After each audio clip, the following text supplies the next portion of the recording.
Des centres commerciaux aux hôpitaux, en passant par les aéroports et les centres de soins de longue durée, on retrouve des agents de sécurité partout. Pourtant, ces derniers se sentent ignorés dans la liste des travailleurs essentiels. We are pretty much dealing with thousands and thousands of people every day. One day we might be working in a hospital, the next day. Nous travaillons avec des milliers et des milliers de personnes chaque jour, explique cet agent de sécurité de la région de Toronto. Le défi, dit-il, c'est de travailler tous les jours avec cette peur de contracter la Covid-19. C'est l'une des raisons qui a poussé un syndicat représentant des milliers d'agents de sécurité à interpeller la province pour obtenir reconnaissance, mais aussi priorité dans l'obtention du vaccin.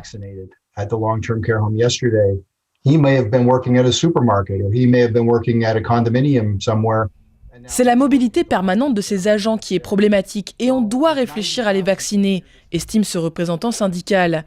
Pour le docteur Isaac Bogoch, membre du groupe de travail ontarien sur la distribution du vaccin, la décision de priorisation est délicate.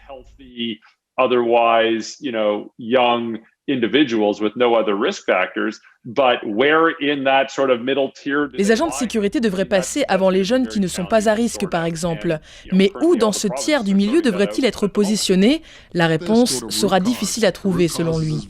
Récemment, le Premier ministre ontarien a admis l'importance de leur travail pour assurer la sécurité dans les établissements à risque. Mais son bureau n'a pas donné suite à nos demandes concernant la priorité qui sera accordée à ces travailleurs dans la campagne de vaccination. Pour Carlos Iglesias, ces fonctions viennent pourtant avec des défis, comme l'agressivité des personnes qui ne suivent pas les règles et forcent l'intervention de la sécurité. Craignant des répercussions, Radio-Canada a accepté de ne pas divulguer le nom de son employeur. Aujourd'hui, l'agent demande au moins de la reconnaissance du gouvernement, mais aussi du public. We're still standing strong. Yeah, the public need us and we're still here. C'est un peu décourageant, mais les gens ont besoin de nous et on sera là, assure-t-il.